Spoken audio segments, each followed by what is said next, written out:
IVM।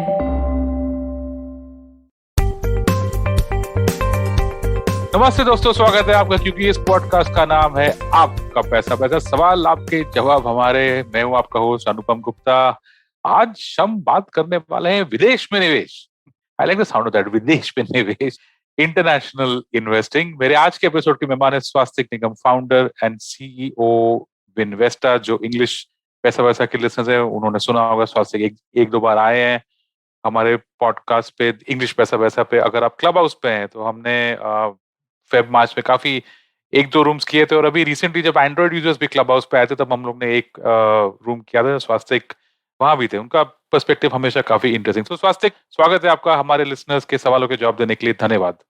जी, आपका धन्यवाद। बहुत बहुत खुशी हुई। आज पहली बार हिंदी में एक पॉडकास्ट कर रहा हूं, तो इसका एक मायने ही अलग है। आई शाबाश, very good, I like your Hindi. Swastik is pretty good. Okay, शुक्रिया। Let's start. ठीक है, सो पहला सवाल स्वास्तिक, देखिए जो विदेश में निवेश, इंटरनेशनल इन्वेस्टिंग शुरू कैसे करते हैं? ठीक है, मुझे अगर विनवेस्टा में साइन कर रहा हूँ, या समझिए कोई भी और कोई अगर ऐप होगा या कोई भी और अगर सर्विस होगा, तो इसमें जनरली स्पीकिंग क्या डॉक्यूमेंट्स चाहिए होते हैं? हाँ, ये एक्चुअली आपने एक बहुत ही इम्पोर्टेंट क्वेश्चन पूछा है, क्योंकि पहले ये इतना आसान नहीं होता था। काफी दिन लगते थे, काफी डॉक्यूमेंट्स होते थे, लेकिन अभी पिछले 1-1.5 साल से इसमें काफी हमने तरक्की कर ली है एक एक हिसाब से। आज बस एक प्रूफ ऑफ आईडी और एक प्रूफ ऑफ एड्रेस लेके आपके पास कोई बहुत ज्यादा डॉक्यूमेंट्स की जरूरत नहीं है। आपका आधार कार्ड चलेगा, आपका पैन कार्ड, इन दोनों के साथ। तो आपका pan card proof of ID है, आधार कार्ड में आपका एड्रेस होता है, और एक लाइव वीडियो जो हम आपके ऐप जो हम आपका ऐप के थ्रू ही ले सकते हैं। बस इस इन डॉक्यूमेंट्स के साथ आपका इंटरनेशनल ब्रोकरेज अकाउंट हम खोल सकते हैं यूएस में। इसमें ये अलग बात है, क्योंकि पहले ये इस प्रोसेस में भी आपके करीब 4-5 दिन लग सकते थे। अभी बस इन डॉक्यूमेंट्स के साथ एक क्वेश्चनर होता है, जो एसईसी क्वेश्चनर होता है। आपको डिक्लेरेशंस करने होते हैं कि आपकी अर्निंग्स कितनी है, आपकी इनकम कितनी है, आप कितनी बार इन्वेस्ट करने वाले हैं। और आपने एक बार ये क्वेश्चन अगर भर दिया है, करीब 15 मिनट में ही आपका अकाउंट खुल सकता है। जो ये हमने काफी बड़ी तरक्की कर ली है, कि 4-5 दिन पहले लगते थे, वो उसमें आपका आज के दिन ही बैठे बैठे घर पे ऐप डाउनलोड करके आप इन्वेस्टा का जैसे डाउनलोड कर सकते हैं। और ये सब प्रूफ्स के बाद 15 मिनट में आपका अकाउंट तैयार।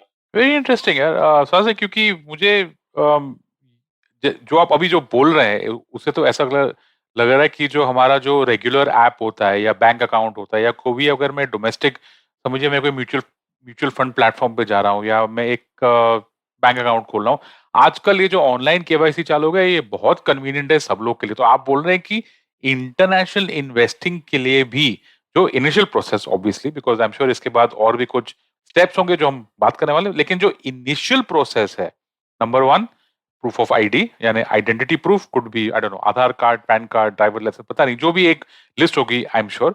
और proof of address, rent agreement, electricity bill, या जो भी है, मतलब ये दो चीज अगर आपके पास है, ओके, सिंपली पुट, तो ऑफ कोर्स पैन और आधार में तो सबका काम चल जाता है, लेकिन काफी लोग के पास पैन नहीं होता है, कुछ लोग के पास आधार नहीं होता है। तो ऐसे ढेर सारे लिस्ट ऑफ डॉक्यूमेंट्स है, इनमें से कोई भी एक, ओके, प्रूफ ऑफ आईडी और दो प्रूफ ऑफ एड्रेस, ये दो अगर आपके पास है तो इसको क्या ये मैं अपने कैमरा से अपलोड करता हूँ ऐप पे तो अपने आप हो जाता है? बिल्कुल, एक्चुअली पैन काफी जरूरी है, क्योंकि ये फाइनेंशियल सर्विसेज एक प्रोडक्ट है, तो इसलिए आपका पैन कार्ड होना जरूरी है। क्योंकि जो आपकी टैक्स फाइलिंग भी होंगी आपके पैन कार्ड के साथ लिंक्ड होंगी, तो पैन कार्ड बिल्कुल आवश्यक है। उसके अलावा हाँ। बिल्कुल आपने जैसे कहा, और कोई भी प्रूफ ऑफ एड्रेस हो सकता है जो आप सबमिट करें। बिल्कुल। और हम्म। इनफैक्ट इस मामले में हम ये भी कह सकते हैं कि आपका ओवरसीज ब्रोकरेज अकाउंट इंडिया के बैंक अकाउंट से थोड़ा जल्दी भी खुल सकता है। क्योंकि इंडिया में अभी तक वीडियो केवाईसी का जो रूप है, वो आपको एक फेस टू फेस करना होता है। बिना फेसलेस जो फेस टू फेस नहीं इंटरेक्शन होता है, उसका थोड़ा एक कम लिमिट होता है, 2 लाख रुपए वाला अकाउंट ही खुल सकता है। इसमें अकाउंट पे कोई लिमिट नहीं है, और एसिंक्रोनस मतलब कि आपका वीडियो हम एआई के द्वारा चेक करेंगे कि आपका वीडियो आपका ही है, फोटोग्राफ के साथ मैच होगा आपके आईडी के साथ। और कोई इसमें मैनुअल इंटरवेंशन की जरूरत नहीं है। तो इसमें एक कदम हम लोग आगे हैं कि आपका अकाउंट जरूर पैन कार्ड, आधार कार्ड या कोई और प्रूफ ऑफ एड्रेस के साथ और एक एसिंक्रोनस वीडियो के साथ भी ऑन खोल सकता वेरी इंटरेस्टिंग, वेरी इंटरेस्टिंग। मुझे याद है, मैंने जो मेरा पहला ब्रोकरेज अकाउंट जो मैंने खोला था, जब मैंने काम करना चालू किया था, ऑब्वियसली जहां मैं काम कर रहा था वो एम्प्लॉयर के साथ ही मैंने मेरा ब्रोकरेज अकाउंट खोला था, तो ऑब्वियसली वहां कुछ फॉर्म वॉर्म कुछ नहीं था। बट मैंने जो दूसरा ब्रोकरेज जब अकाउंट मैंने खोला था, 50 पन्ने का डॉक्यूमेंट, वो सिग्नेचर्स तो भूल ही जाओ बस। लेकिन इट्स रियली गुड, ये बहुत बढ़िया है कि अगर हम अभी ये टेक्नोलॉजी और केवाईसी, ऑनलाइन केवाईसी का पूरा इस्तेमाल कर सकते हैं, तो घर बैठे बैठे अगर एक ब्रोकरेज अकाउंट खुल सकता है और मेरी जो निवेश की जो यात्रा है, जर्नी ऑफ इन्वेस्टिंग, अगर मैं चालू कर सकता हूँ इतनी आसानी से, तो बहुत अच्छी बात है। प्रोवाइडेड ऑफ कोर्स दोस्तों, आपको सब पता है कि इंटरनेशनल इन्वेस्टिंग में क्या रिस्क होते हैं, क्या आपको जानना चाहिए, उस सब के लिए आप प्लीज हमारे इंग्लिश पैसा वैसा को सुनिए। स्वास्थ्य ने वहां काफी कुछ एक्सप्लेन किया है about international trends and all that. ये हिंदी का जो पॉडकास्ट है, ये सिर्फ यूजर सवालों पे है, हम इसमें एडवाइस ओपिनियन में नहीं जाने। चलो एनीवे, दूसरा सवाल स्वास्थ्य, हम बैंक अकाउंट कैसे लिंक करते हैं? क्योंकि अगर मैं डोमेस्टिक अकाउंट खोल रहा हूँ, जो समझिए अगर एचडीएफसी सिक्योरिटीज, आईसीआईसीआई है, कोटक है, जीरोधा है, जो भी है, वो तो बैंक अकाउंट भी साथ में हो जाता है, एक कैंसिल चेक अपलोड करके वो सब करे। तो इसमें दो सवाल है। पहला, बैंक अकाउंट कैसे लिंक करता हूँ, और इसमें फॉरेन एक्सचेंज का क्या रेट होता है? मतलब अगर समझिए मैंने अकाउंट खोल लिया, दूसरा मैं बैंक अकाउंट लिंक करूंगा, और समझिए मुझे $100, let's just take $100, which is about about 7,500, 7,500 मुझे अगर लिंक करना है, तो बैंक अकाउंट कैसे लिंक करते हैं और फॉरेन एक्सचेंज रेट कैसे डिसाइड किया जाता है यहाँ? है। तो बैंक अकाउंट लिंक पे मैं पहले थोड़े कमेंट्स करता हूँ कि बैंक अकाउंट अभी आप ओवरसीज अकाउंट के साथ नहीं लिंक कर सकते हैं। इसमें एक आरबीआई की गाइडलाइंस हैं कि आपको एक फॉर्म भरना होता है, फॉर्म A2। वो फॉर्म कई बैंक्स ने डिजिटल भी कर लिया है, तो आप डिजिटल रेमिटेंस कर सकते हैं। मतलब आप बस अपने नेट बैंकिंग के द्वारा आपको जैसे $100 आपने कहा है, $100 आप भेज सकते हैं। लेकिन वो जो फैसिलिटी है अभी, जैसे हम डोमेस्टिकली बस इतनी आसानी से लिंक करके पैसे मूव कर सकते हैं, वो क्रॉस बॉर्डर मूवमेंट में अभी तक इतना उसका उसको हमने इम्प्लीमेंट नहीं किया है, क्योंकि उनमें कुछ आरबीआई की गाइडलाइंस और डिक्लेरेशन होती हैं। क्योंकि जो ये लिबरलाइज्ड रेमिटेंस स्कीम है, LRS, इसके द्वारा हम रेमिटेंस करते हैं, उसमें थोड़े डिक्लेरेशंस करने होते हैं। उसमें एक लिमिट भी होती है कि मानो साल में बस $2.5 लाख कोई कर सकता है, इंडिविजुअली रेमिट। तो इसकी वजह से इतना हम बैंक अकाउंट लिंक नहीं कर सकते हैं। लेकिन जो पहले प्रोसेस होता था उसमें सिर्फ पेपर बेस्ड फॉर्मेट था। तो मान ठीक है, हमने अकाउंट तो आसानी से 15 मिनट में खोल लिया है, लेकिन पैसे भेजने में काफी टाइम लग जाता था, क्योंकि वो एक फिजिकल फॉर्म था। लेकिन ऑफ कोर्स पैंडेमिक की वजह से काफी बैंक्स ने अभी ये जो form based, paper based format था, उसको डिजिटल फॉर्मेट में कर दी। तो आपने जैसे कहा, HDFC, ICICI bank, axis bank, IndusInd, कई बैंक्स ने अभी बिल्कुल रेमिटेंस भी ऑनलाइन कर दिया है। तो उसमें वो भी बस 4-5 मिनट का ही मामला है।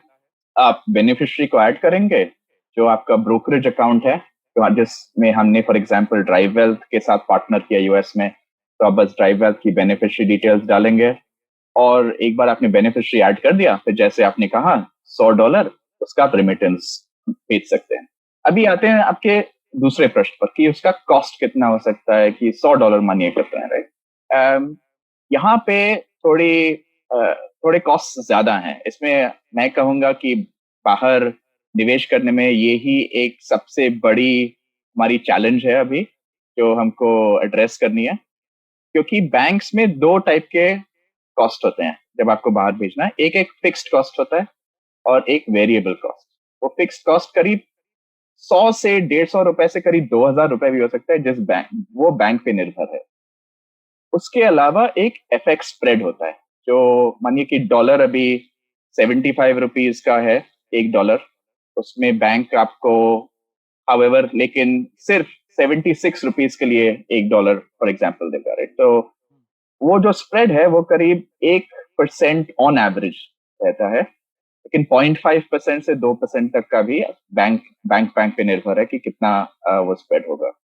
तो अब वापस आते हैं आपके $100 पे। मानिए कि $100 पे आपको ₹1000 का फिक्स कॉस्ट और 1% का कॉस्ट हो, तो उसमें ₹1000 प्लस करीब ₹75, जो 1% ऑफ 7500 है। तो ₹1100 आपका मानिए कॉस्ट हो जाता है। इसीलिए अगर आपको बाहर पैसे भेजने हैं, तो जैसे आपकी साइज बढ़ती है, वैसे आपकी, अगर बैंक के पास आपका आरएम है कोई, आप आरएम से डिस्कस करके अपना वेरिएबल कॉस्ट भी रिड्यूस कर सकते हैं और फिक्स्ड कॉस्ट भी उस हिसाब से। तो इसी बात पे मैं लोगों को कहूंगा कि थोड़ा गौर रखें कि जो आप देखें वो एक्चुअली नहीं होना चाहिए। आप कई बार अपने आरएम के साथ बात करके अपने कॉस्ट को रिड्यूस भी कर सकते हैं। Very interesting. और दोस्तों इसमें जो स्वास्थ्य ने जो पहले अपने आंसर के शुरुआत में जो एक चीज बोली थी LRS, ये मैं आप सबको जो सुन रहे हैं ये पॉडकास्ट, आप आरबीआई के वेबसाइट पे या गूगल पे ही आप कर लीजिए RBI LRS। Okay, that's RBI liberal, I think, remittance scheme. क्या है स्वास्थ्य? एग्जैक्टली, हाँ, लिबरलाइज्ड रेमिटेंस स्कीम। हाँ, लिबरलाइज रेमिटेंस स्कीम। ये बहुत पॉपुलर हो गए अभी। लोग जिनके बच्चे यूएस में पढ़ाई करते हैं वो लोग भी ये स्कीम के थ्रू वहां पैसे भेजते हैं। कुछ 2.5 लाख, जैसे स्वास्थ्य में 2.5 lakh USD per year. How much is that? 14 lakhs और 1.4 करोड़? या, और 1.4 करोड़, वाह, that's a lot. 1.75 crore approximately. तो $2.5 लाख काफी होते हैं दोस्तों। सो वो स्कीम को आप पढ़ लीजिए एक बार, इट्स क्वाइट इंटरेस्टिंग। आपको भी काफी इंटरेस्टिंग लगेगा कि ये अभी आरबीआई एक्चुअली अलाउ करता है आपको बाहर, इंडिया के बाहर इतने सारे पैसे निवेश करने के लिए, खर्च करने के लिए। ये शायद आपको अभी कुछ बड़ी बात नहीं लगेगी, लेकिन हम लोग जो काफी टाइम से ये स्पेस देख रहे हैं, एक जमाने में इंडिया से बाहर अगर आपको इन्वेस्ट करना है या खर्चा करना है, काफी पेचीदा प्रोसीजर हुआ करता था एग्जाम में। चलिए, एनीवे, लेट्स मूव ऑन। स्वासिक, हम एक ओवरऑल व्यू जान सकते हैं कि कॉस्ट स्ट्रक्चर, फीस, चार्जेस कितने होते हैं? आप पहले परसेंटेज टर्म्स या रुपी टर्म्स या डॉलर टर्म्स में समझाइए, और उसके बाद एक एक एग्जाम्पल में भी देख लेते हैं। तो पहला, ओवरऑल व्यू। जरूर। तो इसमें एक्चुअली हमने काफी ये, तो यहाँ पे जैसे दो टाइप के ब्रोकर्स होते हैं, एक डिस्काउंट ब्रोकर होता है, ट्रेडिशनल ब्रोकर होते हैं। यूएस में इन्वेस्ट करने के लिए ज्यादातर ऑलमोस्ट सभी के मॉडल्स करीब डिस्काउंट ब्रोकर की तरफ ही चले गए हैं। जैसे कुछ साल पहले से रॉबिनहुड की वजह से वहां पे ज्यादातर प्लेटफॉर्म्स अभी जीरो कमीशन ट्रेडिंग प्लेटफॉर्म्स हो गए। हमने विन्वेस्टा में ऐसा किया है कि वो बिल्कुल जीरो कमीशन तो नहीं है, लेकिन आपके लिए, हर एक इन्वेस्टर के लिए एक बस limited number of free transaction है। मतलब कि कुछ ऐसे ट्रांजैक्शन है, हर महीने आपको 3 ट्रांजैक्शन बिल्कुल फ्री हैं। उसके ऊपर एक फ्लैट $1 फी है, मतलब $1 की फी है। यदि आप $100 का ट्रेड करें, $1000 का ट्रेड करें, $10,000 का ट्रांजैक्शन करें, बस एक फ्लैट $1 फी है। उसके अलावा विन्वेस्टा पे और कोई ऐसी कोई एनुअल मेंटेनेंस चार्ज नहीं है, कोई परसेंटेज फी भी नहीं है ऑन एसेट्स, जैसे जिस हिसाब से AUM बेस्ड फी कहा जाता है। तो हमने अपने प्लेटफॉर्म पे ऐसे कोई भी फीस नहीं रखी। तो दो ही फी स्ट्रक्चर रहते हैं, एक जो आपका रेमिटेंस है बाहर जाने का, और दूसरा कमीशन। लौटाने के लिए भी आपको थोड़ा फी, वायर ट्रांसफर फीस होती हैं। उसमें पे ज्यादातर प्लेटफॉर्म्स पे करीब $35 है। हमने $10 पे रखा है उसको फ्लैट करके। तो ये भी आपको थोड़ी ज्यादा लिक्विडिटी मिल सकती है, आपको आपकी टोटल कॉस्ट इसमें थोड़े कम रहेंगे। हाँ। ओके, ये इन्वेस्टे का फी स्ट्रक्चर हो गया। बैंक से मुझे कुछ फटका पड़ेगा, मतलब कुछ चार्जेस पड़ेंगे वहां पे? नहीं, तो वहां पे आपको यूएस में बैंक से जब पैसा वहां पे डिपॉजिट होता है तो कोई कोई फी स्ट्रक्चर नहीं है। लेकिन रिपैट्रिएशन करते वक्त, मतलब लौटाते वक्त, आपका वही एक फिक्स्ड वायर फी है, वो $10 का होगा। हम्म।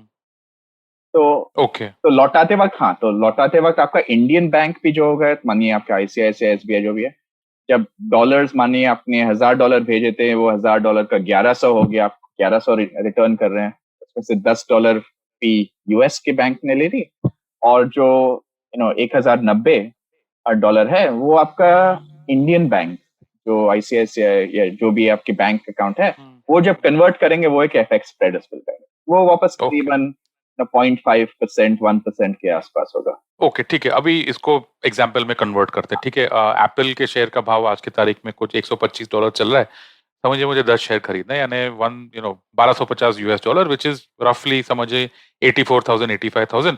समझिए 1 लाख हो जाता है। ओके, प्राइस 130 हो गया, 150 हो गया, जो भी हो गया, 1 लाख रुपए का मुझे इंडियन रुपीस का सिर्फ ट्रांजैक्शन वैल्यू है, तो इसमें कॉस्टिंग कैसा चलेगा? बिल्कुल। तो चलिए लेते हैं आपका पहला, जब आप रिमिट कर रहे हैं बाहर, है ना? तो 1 लाख के करीब मानिए 1% एफएक्स स्प्रेड है, तो 1,000 रुपए। आपका 1,000 रुपए फिक्स्ड कॉस्ट था। आईसीआईसी जैसे करीब एक उनका गारंटीड प्रोडक्ट है 1,000 रुपए का, कुछ 750 भी होता है, तो वो मान के चलिए तो 2,000 रुपए आपका फिक्स्ड कॉस्ट हो गया। एंड तो लाइक यू सेड, पहले आप अपने आरएम से बात कर सकते हैं इसके बारे में, रिलेशनशिप मैनेजर। ठीक है, सॉरी, गो ऑन। तो करीब उसमें 2,000 रुपए फिक्स्ड कॉस्ट हो गया ट्रांसमिट करने के लिए। अभी आपको ये $10 10 शेयर खरीदने हैं, तो मानिए विन्वेस्टा आपने यूज किया, तो आपके पहले 10 ट्रांजैक्शन तो फ्री हैं, तो उसमें आपको कोई कमीशन चार्ज नहीं है। मानिए आपका वो 10 ट्रांजैक्शन आपके फ्री खत्म भी हो गए, उसके बाद आपको $1, तो 75 रुपीज का ट्रांजैक्शन कॉस्ट हो गया। बिल्कुल राइट। तो बस आपके 2,000 रुपीज प्लस 75 रुपीज का ट्रांजैक्शन कॉस्ट।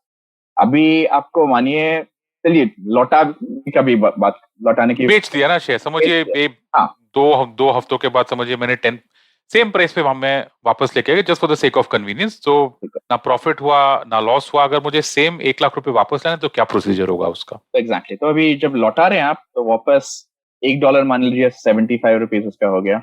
और रिटर्न करते वक्त आपको करीब 1% रिटर्न करते वक्त आपके फिक्स्ड कॉस्ट वो $10 का है, तो another 750 रुपीज। और इंडिया में आपके कोई फिक्स कॉस्ट नहीं होते हैं यूजुअली। तो इंडियन बैंक्स जैसे आपको 1,000 रुपए फिक्स कॉस्ट आपका बाहर रिमिट करने के लिए चार्ज करते हैं, लौटाते वक्त फिक्स कॉस्ट नहीं चार्ज करते हैं, तो करीब वापस 1% हो गया। हाँ, सो मानिए करीब 3,000 और 3,400 रुपए, 3,500 रुपए total return cost. So buying and, अच्छा, ओके, ठीक है, buying and correct. Selling and repatriation, right? तो दैट इज, वो आप मान सकते हैं that is the minimum bar, right? Three and ठीक हाफ है, परसेंट की आपको मिनिमम रिटर्न चाहिए। लेकिन ठीक इसमें है। हमने एक चीज नहीं कंसिडर किया कि डॉलर भी अप्रिशिएट करता रहता है रुपये के अगेंस्ट, लॉन्ग टर्म। ये भी दूसरी बात है कि अगर आप लॉन्ग टर्म देखें, जैसे यूएस मार्केट्स हैं, पिछले एक डेकेड में, पिछले 10 सालों में करीब 200% आउट परफॉर्मेंस रही है, S&P 500 की कंपेयर टू इंडियन जो हमारा सेंसेक्स है। तो वो भी एक दूसरी बात है कि ये अगर आप बैठे भी रहे over a long period of time, तो 3.5% is just a fix cost, है ना? वो एनुअलाइज कॉस्ट नहीं है। हम्म। आपको बस स्टार्ट और एंड में होता है। थ्रू आउट दैट पीरियड वो आपकी अप्रिसिएशन रहती है, currency appreciation of dollar, also market out performance की जो हमने देखी अभी तक रीसेंट ट्रेंड्स। ठीक है, तो वो तो ब्रॉडर व्यू हुआ। तो ऐसे इसमें एक चीज है, जो बाकी के जो प्लेयर्स हैं इसमें, जो बाकी के जो काफी, and there are quite a few जो इंटरनेशनल इन्वेस्टिंग ऑफर करते हैं अपने क्लाइंट्स को, ब्रॉडली इनका भी स्ट्रक्चर सेम रहेगा ना? मतलब कि वही थोड़े फीस आगे पीछे ऊपर नीचे शायद हाँ, डिफरेंट होंगे, लेकिन broadly this is the structure. Broadly this is structure, लेकिन कुछ ऐसे भी हैं कि जिनकी फीस थोड़ी ज्यादा है। ओके, जैसे ओके। लाइक ऐसे फ्लैट $1 फी करिए, कुछ लोगों का मिनिमम $3-4 पर ट्रांजैक्शन है, कुछ लोग ने परसेंटेज स्ट्रक्चर भी किया है कि पॉइंट ओके, सिक्स ठीक है, परसेंट ऑफ ट्रांजैक्शन वैल्यू, तो जैसे ट्रेडिशनल ब्रोकर्स यहाँ पे होते हैं। तो हाँ, ये सब भी मायने रखना ठीक पड़ेगा। है, ठीक है। सो वही दोस्तों, तो आप जिनके साथ जाएं, शायद इन्वेस्टा हो, शायद XYZ हो, ABC हो, फी स्ट्रक्चर आप उनसे क्लियर कट पूरा का पूरा समझ के लीजिए, वो आपके लिए अच्छा रहेगा। और थोड़ा सा इसमें एक्चुअली एक जुड़ा हुआ सवाल था मेरा, ये डीमैट का क्या करते हैं इसमें? तो मेरे एप्पल के शेयर्स कहाँ रहेंगे? यूएस में रहेंगे, इंडिया में रहेंगे? उसका कोई चार्जेस हैं कि क्या, कैसा होता है? तो ये एक्चुअली काफी अच्छा आपने क्वेश्चन पूछा, क्योंकि डीमैट स्ट्रक्चर जो यूएस में, वो इंडिया से थोड़ा अलग है। वहाँ यहाँ पे इंडिया में जैसे कि आपका जो भी डीमैट है वो अनुपम के नाम पे है, तो आप जाके NSDL CDS पे थोड़ा चेक कर सकते कि हाँ, ये मेरी एसेट्स हैं। जैसे यूएस में ऐसा नहीं होता है। यूएस में जो एक, जैसे कहते हैं क्लियरर, वो जो एक जो क्लियरिंग, जिसके पास आपके शेयर्स फिजिकली बैठते हैं, वो actually broker dealer, US broker dealer जो यहाँ पे ड्राइव करते हैं, उसके नाम पे होता है। लेकिन ब्रोकर डीलर को ये पता होना पड़ेगा कि ये अनुपम के एग्जैक्ट शेयर्स है। वो एक बुक्स एंड रिकॉर्ड्स इसलिए मेंटेन करते हैं कि ये एग्जैक्टली अनुपम के शेयर्स हैं, ये स्वास्थ्य के शेयर्स हैं। और इस हिसाब से हर एक अकाउंट होल्डर पे $500,000, मतलब 5 लाख डॉलर का एक SIPC प्रोटेक्शन होता है, ताकि अगर कुछ भी हो जाए ब्रोकर डीलर के साथ, उतना आपका पैसा मतलब वो जो आपके शेयर्स है वो आपके पास गारंटीड है। मार्केट वैल्यू नहीं है वो, ऑफ कोर्स मार्केट वैल्यू के साथ ऊपर नीचे मूव करते रहेंगे, लेकिन वो आपके शेयर्स आपके नाम के लिए गारंटीड हैं। ओके। राइट। तो वो एक थोड़ा अलग सा स्ट्रक्चर की वो जो क्लियरर है वो एक्चुअली ब्रोकर डीलर के नाम पे रखता है, ना कि जैसे इंडिया में स्ट्रेट एंड एंड बेनिफिशियरी के नाम पे। ओके। एक्चुअली इससे मेरा नेक्स्ट सवाल का ही it it it leads to my next question. मेरे अगले सवाल का यही लॉजिक था, क्योंकि आजकल लोगों में काफी एक डर भी रहता है कि अगर मेरा ब्रोकर बंद हो गया या कोई लफड़ा हो गया, स्कैम हो गया, ये हो गया, वो हो गया।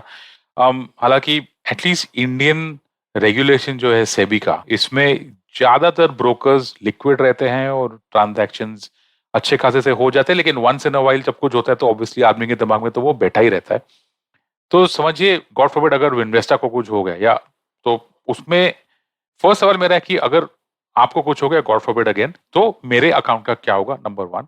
और नंबर टू, समझिए अगर अगले साल कोई और मुझे अच्छी डील देता है, तो मैं आपका अकाउंट बंद करके किसी और के पास जा सकता हूँ क्या? एक बहुत अच्छा क्वेश्चन पूछा, तो कि क्योंकि हम विन्वेस्टा और के पास जा सकता क्लाइंट एसेट्स नहीं टच करते हैं, तो इसमें अगर विन्वेस्टा का कुछ हो गया, आपके एसेट्स बिल्कुल आपके यूएस ब्रोकरेज अकाउंट में आपके ही नाम पे रहेंगे।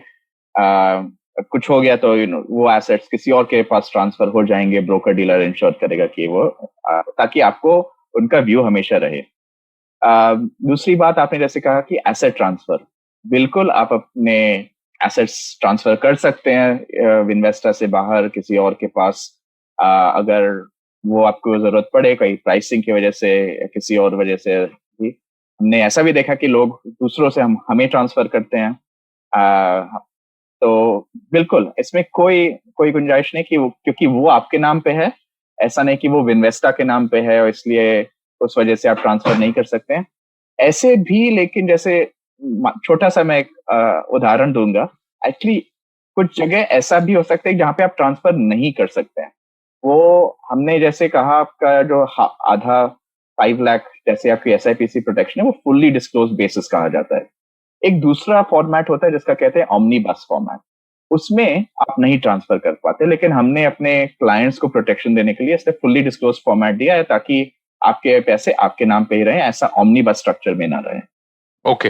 तो वो पूरा प्रोसेस ऐप के थ्रू हो जाएगा कि मुझे किसी को फोन करना पड़ेगा या ऑफिस जाना पड़ेगा? हाँ, नहीं आपको कहीं फोन करने की जरूरत नहीं है। आपको एक्चुअली बस एक ईमेल बेस्ड फॉर्मेट है क्योंकि हमको एक ऑडिट ट्रेल उसमें मेंटेन करनी रहती है रेगुलेटरी रिक्वायरमेंट्स के लिए, लेकिन बस ईमेल पे ये हो जाता है और इसमें आपको कोई ऐसी प्रॉब्लम नहीं होगी। अगर और सिमिलरली अगर मुझे कोई और ब्रोकर से आपके यहाँ अगर आना है, तो उसमें क्या मैं आपके यहाँ नया अकाउंट खोलूं और हाँ फिर आपको क्या ईमेल भेजूं कि मेरे फंड ट्रांसफर कीजिए, कि मैं बैंक से बात करूं, कि या कैसे होगा? हाँ, नहीं एक्चुअली वो भी एक आपको पहले अकाउंट खोलना पड़ेगा और फिर बस एक फॉर्म सबमिट करना पड़ता है कि ये आप इनबाउंड, और कुछ काम नहीं है। आपको दूसरे ब्रोकर से इंटरेक्ट करने की जरूरत नहीं है। बस हमारे पास इनफैक्ट हमारे वेबसाइट पे भी एक है अपग्रेड टू इन्वेस्टा लिंक, उससे आप अपने कोई भी दूसरी अगर लोकेशंस हैं वहां से आप इन्वेस्टा में ट्रांसफर कर सकते हैं जैसे। नाइस, चलो ठीक है दोस्तों। तो ये एक सवाल आप जहां भी अपना खाता खोल रहे हैं विदेश में निवेश के लिए, आप उनसे जरूर पूछिए कि अगर मुझे अकाउंट बंद करना है तो क्या प्रोसीजर है। डिफरेंट ब्रोकर्स के डिफरेंट प्रोसीजर होंगे, तो इन्वेस्टर के लिए क्लासिक मोड है, शायद कोई और का किसी और होगा। And again like I said, अगर आपको कहीं और से वहां जाना है या वहां से कहीं जाना है, ये सब पूछ लीजिए। हाँ, एक और मैं इस पे एक चीज में ऐड करना चाहता हाँ। हूँ क्योंकि जैसे हमने हमारी जो कंपनी है इन्वेस्टर वो यूके रेगुलेटर एफसीए के अंडर के रेगुलेशन में आती है।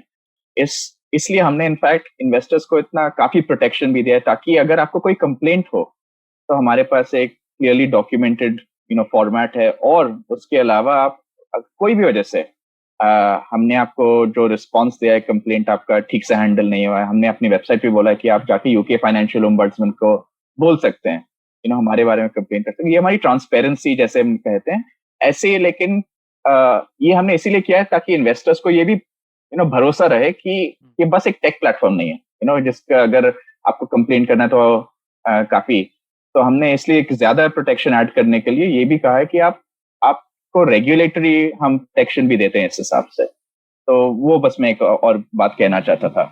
इंटरेस्टिंग दोस्तों। तो वो भी आप चेक कर सकते हैं अपने ब्रोकर के साथ। तो फाइनल एक दो सवाल अभी से। Number one, taxation. इसमें taxation short term long term capital gains कैसा चलता तो टैक्सेशन इज तो मैं दो तरफ से बोलूंगा, यूएस में कोई टैक्सेशन हो और इंडिया में टैक्सेशन, राइट।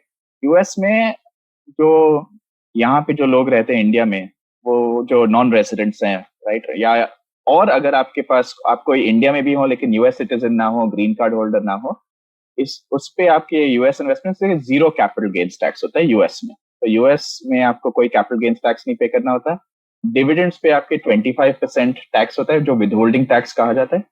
लेकिन आप डबल टैक्सेशन अवॉइडेंस एग्रीमेंट के तहत आप उसको क्लेम बैक कर सकते हैं इंडिया में। इंडिया में 2 साल के लिए इट्स कंसिडर्ड शॉर्ट टर्म, और फिर above that it is considered long term capital gains tax, and for the first 2 years it comes into your आपके रेगुलर इनकम में उसको ऐड किया जाएगा अगर आपने कोई गेन्स किए हैं। So that is just a quick। ठीक है, सॉरी लास्ट सवाल हमारे एनआरआई दोस्तों के लिए, एनआरआई लिसनर्स के लिए कुछ कर सकते, मतलब एनआरआई इसमें क्या कर सकते हैं? श्योर। तो एनआरआईज में 2 टाइप के कंसिडर करेंगे, those in the US and those outside the US, right. Those in the US we cannot cater to them, हम लोग उनको केटर नहीं कर पाते क्योंकि हम लोग यूएस में रेगुलेटेड नहीं है। हमारे पास करीब 40 प्लस कंट्रीज हैं जो हमने रिस्क एडजस्ट करके लिया है, जिससे हम एनआरआईज को भी ऑनबोर्ड कर सकते हैं। वो एक्चुअली अभी रिसेंटली हमने अपने प्रोडक्ट में भी इंक्लूड किया है, लेकिन करीब 40 विच इंक्लूड्स यूके, यूरोप की कई countries, south east Asia, middle east भी। हाँ, लेकिन बिल्कुल एनआरआईज भी इन्वेस्ट कर सकते हैं हमारे प्लेटफॉर्म के थ्रू उसमें, लेकिन आपको एनआरआई होके ये आपको अपना खुद का लोकल टैक्स ज्यूरिसडिक्शन और लोकल रेमिटेंस की फॉर्मेलिटीज अपने आप को पता करनी पड़ेंगी, ताकि मतलब अगर यूएई में तो थोड़ा अलग होता है, सिंगापुर में अलग, पर तो आपको समझना पड़ेगा कि क्या होगा टैक्स इम्प्लिकेशंस।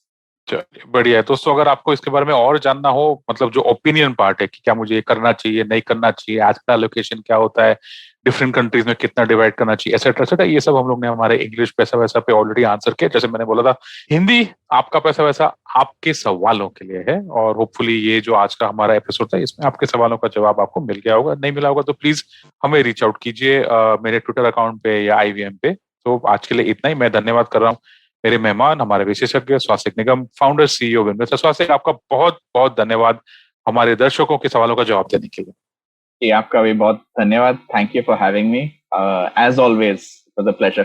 थैंक्स स्वास्थ्य। और दोस्तों, धन्यवाद है आपका ये पॉडकास्ट सुनने के लिए। अगर आपको, जैसे मैंने बोला था, अगर आपको कोई भी सवाल हो तो वो आप मुझे भेज सकते हैं हमारे मेरे ट्विटर अकाउंट पे B50 या फिर IVM के सोशल मीडिया पर। मेरा नाम है अनुपम गुप्ता। आपको मिलते हैं आपके पैसा वैसा पर।